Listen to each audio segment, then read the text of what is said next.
ராகு திசையில கிடைச்சது பிற திசைகள்ல பிரச்சனையாக மாறும். இது மதன கோபால யோகம்னு கூட சொல்லுவாங்க. மனைவியுடைய ஜாதகத்துடைய ஆயுளை பொறுத்து பிரிப்பாரா இலக்க வைப்பாரா? அனைவருக்கும் வணக்கம். ஓம் நமச்சிவாயா. இன்னைக்கு நம்ம பார்க்க போற டாபிக் நவ கிரகங்கள்ல சுக்கிரனுடன் பிற 8 கிரகங்கள் சேர்ந்திருந்தால், அதாவது இணைந்திருந்தால் என்ன மாதிரி பலன் அப்படிங்கிறத நம்ம பார்க்க போறோம். ஏற்கனவே சூரியன்ல இருந்து குரு வரைக்கும் நம்ம பார்த்துட்டோம். இன்னைக்கு நம்ம சுக்கிரனை பார்க்க போறோம். அதுக்கு முன்னாடி ஒரு சின்ன நினைவூட்டல்.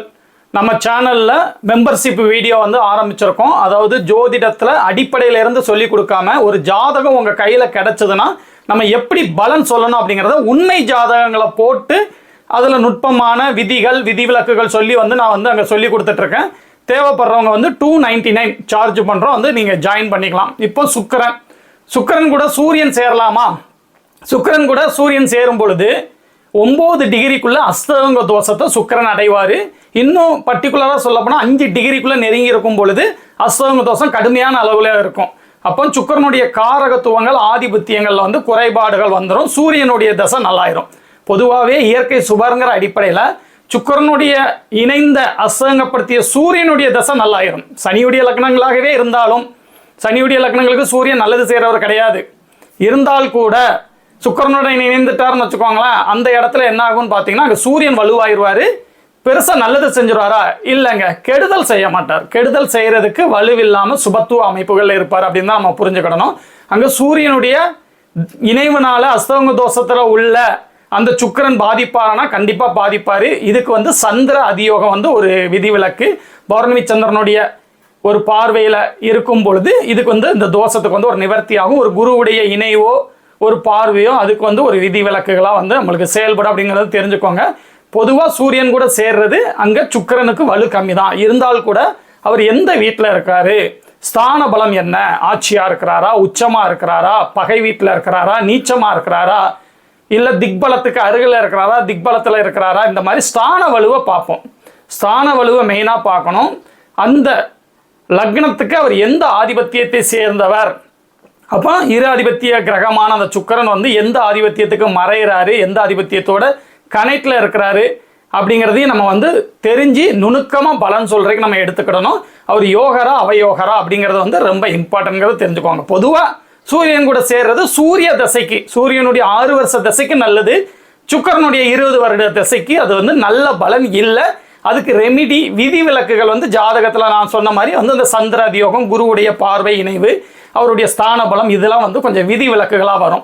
அதுக்கப்புறம் சந்திரன் கூட அவர் சேரும் பொழுதே அவர் அமாவாசை சந்திரனா தான் மேக்சிமம் இருப்பார். இல்லை பௌர்ணமி சந்திரனா இருக்க வாய்ப்பு இல்லை. வளர்பிறை சந்திரனா ஒரு 3 திதி 4 திதி இந்த மாதிரி ரேஞ்சில் இருக்கிறதுக்கான சான்சஸ் ரேராக அமையக்கூடிய அமைப்புகள் இருக்கும். அப்போ வளர்பிறை சந்திரனா இல்லை தேய்பிரையில், அதாவது அமாவாசையை நெருங்கிட்டு இருக்கிற சந்திரனா, அமாவாசையை விட்டு ஒரு 2-3 நாள் விலகின சந்திரனா, இதுதான் மெயினான கான்செப்டாக வரும்.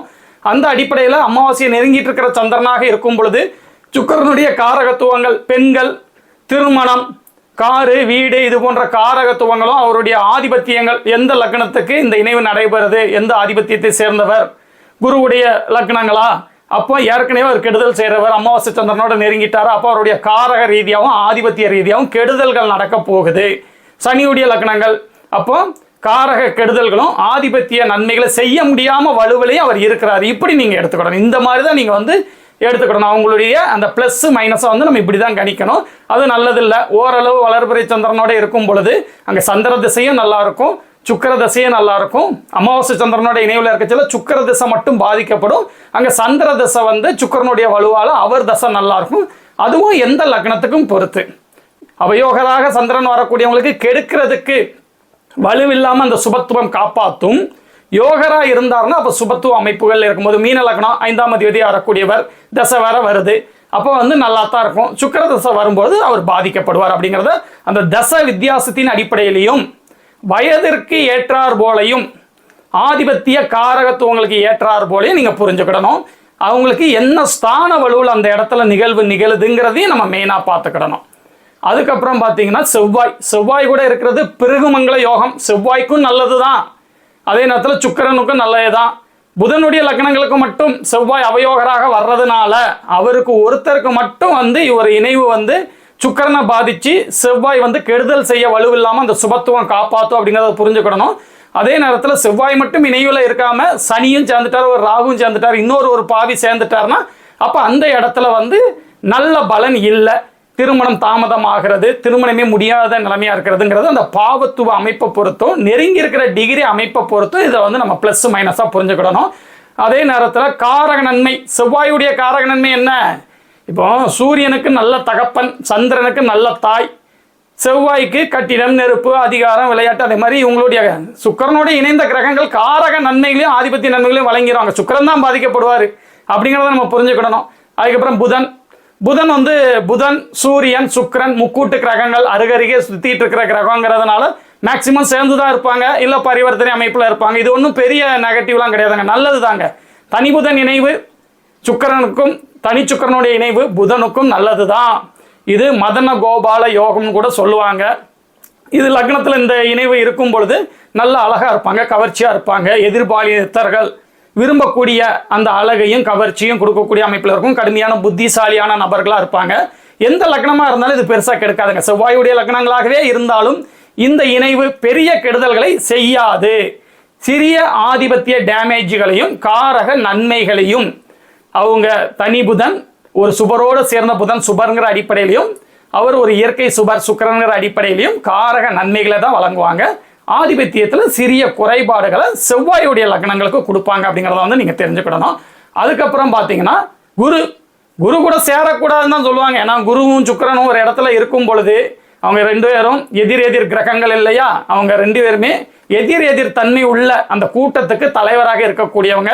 ரெண்டு பேர்த்துக்கும் பெருசாக ஒத்து போகாது. இருந்தால் கூட அந்த இடத்துல இணைவு நடக்கும் பொழுது சுக்கிரனுடைய உயிர்காரகத்துவமான காமமும் குருவின் உயிர்காரகத்துவமான குழந்தையும் பாதிக்கப்படும் அப்படின்னு சொன்னா கூட எந்த இடத்துல இந்த இணைவு நடக்குது, அதில் யார் ஸ்தான வலுவோடு இருக்கிறாங்க, யார் நட்பு வீட்டில் இருக்கிறாங்க, எந்த மனநிலைமையில கிரகங்கள் இருக்குது, அவங்களுக்கு வேற ஏதாவது பாவ கலப்புகள் இருக்குதா, சுப கலப்புகள் இருக்குதா, லக்னத்துக்கு அவங்க யோகரா அவயோகரா, இரு ஆதிபத்திய கிரகங்கள் எந்த வீட்டுக்கு தொடர்பில் இருக்கிறாங்க, இத்தனை விஷயத்தையும் மேட்ச் பண்ணாம வெறும் சுக்கிரனும் குருவும் சேர்ந்ததால் இந்த பலன் அப்படின்னா அது பலன் கிடையாதுங்க. அப்படி வரவே வராது, அந்த மாதிரி வராது. அதை வந்து நீங்கள் வந்து புரிஞ்சுக்கிடணும். இருந்தாலும் உயிர்காரகத்துவமான காமத்துக்கும் குழந்தைக்கு தான் இருக்கிற ஆதிபத்திய வீடை பொறுத்து அங்கே சுக்கிரன் வலுவில்லாமல் இருக்கிறாரா காமம் சார்ந்த விஷயங்கள்லையும், குரு வலுவில்லாமல் இருந்தால் குழந்தை சார்ந்த விஷயங்களையும் சில பிரச்சனைகளை, அதுவும் குழந்தைகளுக்கு 5ஆம் வீடு 5ஆம் அதிபதி, காமத்துக்கு 3, 7, 11 அதன் அதிபதிகள், இதெல்லாம் வந்து சேர்த்து பார்க்காம நம்ம பலன் சொல்லக்கூடாது.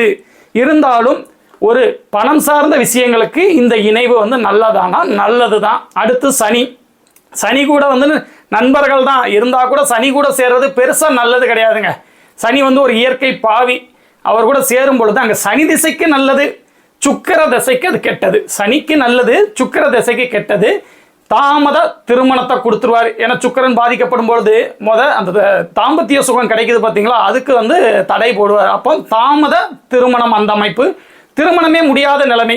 7ஆம் வீடு 7ஆம் அதிபதி 3, 7, 11 இந்த கனெக்டை வச்சு திருமணம் முடியுமா, தாமதமாகுமா, இல்லை திருமணமே முடியாதா அப்படிங்கிறது சுக்கிரன் பாதிக்கப்பட்டு தசை நடத்தும் பொழுது நம்ம வந்து கணிக்கக்கூடிய அமைப்புகள் எந்த ஏஜில் வருது. ஒரு 40 வயசுல ஏற்கனவே கல்யாணம் ஆகும்போது வரும்பொழுது இணை சார்ந்த விஷயங்கள்ல பிரச்சனையை கொடுக்க போறாரு. மனைவியுடைய ஜாதகத்துடைய ஆயுளை பொறுத்து பிரிப்பாரா, இலக்க வைப்பாரா, இல்லை வேற ஒரு பெண்களுடைய சவகாசத்தினால அவர் 6ஆம் அதிபதியாக 8ஆம் அதிபதியாக வரக்கூடியவரா சுக்கிரன், அப்போ அந்த ஆதிபத்திய காரகத்தை மிஸ் பண்ணி கெடுதல்களை கொடுக்க போறாரா அப்படிங்கிறத இத்தனை விஷயத்தையும், கடன் வாங்குறாரா, வீட்டுக்கு காருக்கு லோன் வாங்குறாரா, திருப்பி கெட்டுவாரா கெட்ட மாட்டாராங்கிறத வந்து அந்த பாவத்துவ கலப்புகளை நம்ம இந்த மாதிரி தான் புரிஞ்சுக்கிடணும். லக்னத்திற்கு ஏற்றார் போல, மறுபடியும் லக்னத்துக்கு ஏற்றார் போல, லக்னாதிபதி வலுவிற்கு ஏற்றார் போல. ராகு கூட சேரக்கூடாதுங்க. ராகு கூட சேரும் பொழுது இப்போ சுக்கிரதசை நடக்கும் பொழுது நல்லது கிடையாது, ராகு தசை நடக்கும்போது நல்லது. சுக்கிரன் கூட இணைந்த இந்த ராகு அவருடைய பலன்களை பிடுங்கி ராகு தசை நல்லா இருக்கும், காமம் கிடைக்கும், பெண்கள் கிடைப்பாங்க. அதே நேரத்தில் வீடு காரு எல்லாமே லக்னாதிபதி வலுவை பொறுத்தும் சுக்கிரனுடன் அவர் நெருங்கி இருக்கிற டிகிரி அமைப்பை பொறுத்தும் அவருடைய திசையில கிடைக்கும். பிற திசைகளில் சுக்கிரன் நெருங்கி இருக்கிற டிகிரி அடிப்படையில் அவர் எந்த அளவுக்கு பாதிக்கப்பட்டாரோ அது வந்து பிரச்சனையாக மாறும். ராகு திசையில கிடைச்சது பிற திசைகளில் பிரச்சனையாக மாறும். குறிப்பாக சுக்கிரனுடைய திசையில கடுமையாக இருக்கும், வரக்கூடாது. சுக்கிரனுடைய திசை வந்ததுன்னா கடுமையான விளைவுகளை இருக்குங்கிறத புரிஞ்சுக்கோங்க. அடுத்து கேது கூட சேர்றது நல்லதுதான், காரக நன்மைகளை பெருக்கி தான் செய்வார். அதனால கேது கூட சேரும் பொழுது சுக்கிரனுடைய அந்த லக்ஸரியஸ் நன்றாக வாழக்கூடிய அமைப்புகள், ஆடம்பரம், இந்த மாதிரி விஷயங்கள் வரதான் செய்யும்.